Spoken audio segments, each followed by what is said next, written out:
Bismillahirrahmanirrahim. Assalamualaikum warahmatullahi wabarakatuh. Alhamdulillahirabbil alamin wassalatu wassalamu ala asyrofil mursalin wa ala alihi washabihi ajmain. Rabbi shrah li sadri wa yassir li amri wahlul 'uqdatam min lisani yafqahu qawli. Subhanaka la ilma lana illa ma 'allamtana innaka antal halimul hakim. Rabbi zidni ilma. Kepada tuan-tuan dan puan sekalian, kembali lagi kepada ceramah saya pada hari ini. Lama juga bercuti. Sekarang ni kita akan teruskan dengan kitab iaitu 170 amalan yang ditolak. Seperti mana bacaan yang lepas, iaitu kita berhenti sampai iaitu membenci sunnah Nabi SAW adalah salah satu amalan yang ditolak. Okay, kita teruskan dengan amalan yang ditolak yang seterusnya. Okey. Yang keenam iaitu mengada-ada tentang ibadah, seperti mana dalam hadis sallallahu alaihi wasallam, wa an Aisyah radhiyallahu anha qalat qala Rasulullah sallallahu alaihi wasallam, man ahdasa fi amrina hadza ma laysa minhu fahuwa raddu. Okey, yang bermaksud dari Aisyah, ia berkata Rasulullah SAW bersabda, barang siapa mengada-ngadakan sesuatu dalam agama kami ini yang tidak ada asal usulnya dari agama ini, maka tertolaklah ia. Okey, itu hadisnya daripada Bukhari dan juga Muslim. Okey, yang ketujuh, menambahkan ajaran di luar kitabullah. Lebih kurang macam bid'ah lah. Okey. Daripada hadis daripada wa anha radhiyallahu anha anna Rasulullah sallallahu alaihi wasallam qala sitahu la'antuhum wa la'anahumullah wa kullu nabiyyun mu'jabin azaidu fi kitabillah wal mukazzabu bi qadarillah wal mutasallatu ala ummati bil jabaruti liyuzilla man a'azzallahu wa yu'izza man azallallah wal mustahillu hurmatallah wal mustahillu min irati ma harramahumma wa tarikul li sunnah. Okey.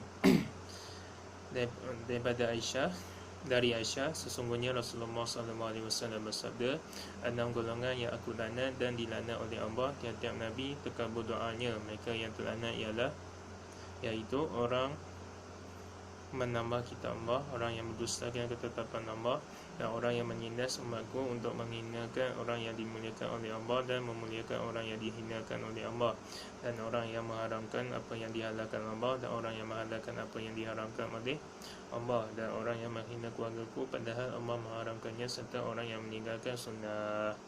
Okey, itu hadis riwayat daripada Tabrani dan disahkan oleh Ibnu Hibban dan Hakim.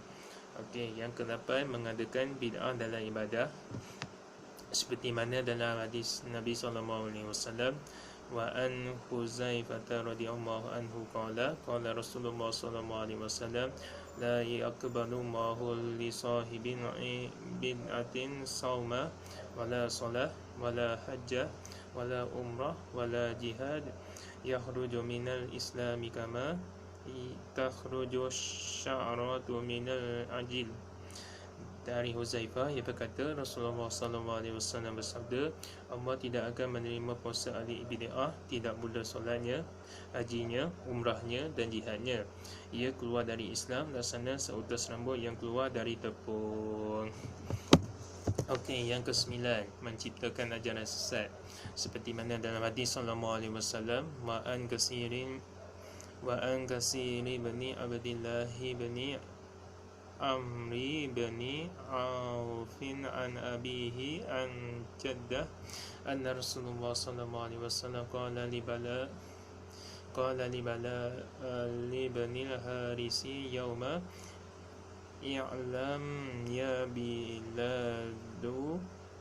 Bilalu anna man ahya sunnatan min sunnatil ummitan ba'di kana lahu minal ajri mislu man amila biha min ghairi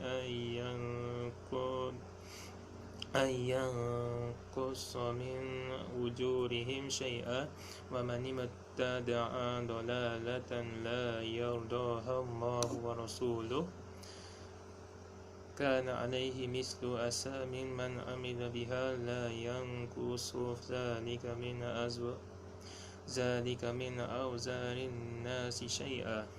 Okey, yang bermaksud dari Kasir bin Abdullah bin Amir bin Auf, dari bapanya, dari datuknya, sesungguhnya Rasulullah SAW pada suatu hari bersabda kepada Bilal bin Haris, katanya, wahai Bilal, ketahuilah sesungguhnya barang siapa yang menghidupkan salah satu sunnahku, tetapi sunnah itu telah ditinggalkan yang sesudahku, maka ia akan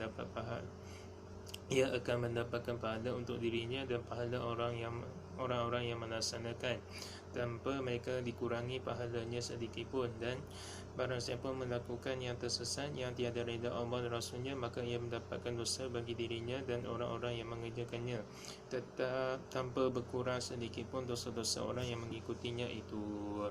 Hadis riwayat Ibnu Majah dan Tirmizi mengatakan hadis ini hasan. Okey, yang terakhir, yang ke-10, iaitu mereka-reka amal yang buruk, seperti dalam hadis an Jarir bin Abdullah radhiyallahu anhu qala kunna fi sadrin nahari inda Rasulullah sallallahu alaihi wasallam faja'a qaumun faskara hadis faqala Rasulullah sallallahu alaihi wasallam man sanna fil islami sunnatan hasanatan falahu ajruha wa ajru man amila biha min ba'dihi min ghairi an yanqusa min ujurihim syai'un wa man sanna fil islami sunnatan sayyi'atan kana alaihi wisruha wa wisru man amila biha min ghairi an yanqusa min awzarihim syai'. Akhrajahu Muslimun wal ba'atun illa Aba Dawud wa inda Ahmad wal Hakimin nakhwata min hadisin Huzaifah bil lafzin man sanna khairan fastanna bih wa indal Tabarani min hadisi Wasilat bin al-Asqa'i bil lafzi falahu ajruha man amila biha fi hayatihi wa ba'da mamatihi hatta tudra wa zada man mata murabitan jara alaihi amalul murabiti hatta yub'asa yaumal qiyamah. Artinya, dari Jabir bin Abdullah, ia berkata, kami berada di permulaan siang di sekeliling Rasulullah SAW. Lalu datang suatu kaum, lalu disebutkan hadisnya dengan panjang.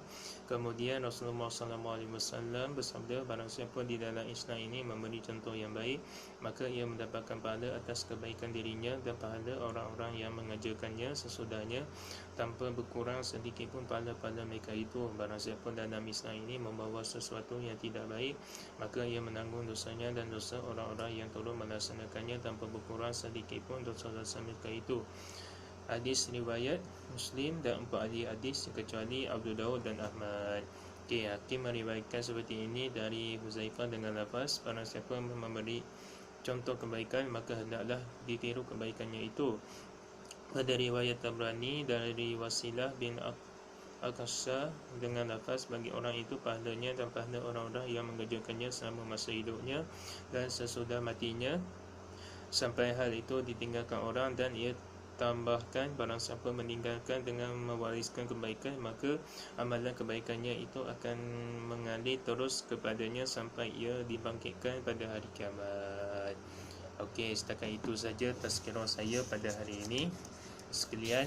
Wassalamualaikum warahmatullahi wabarakatuh.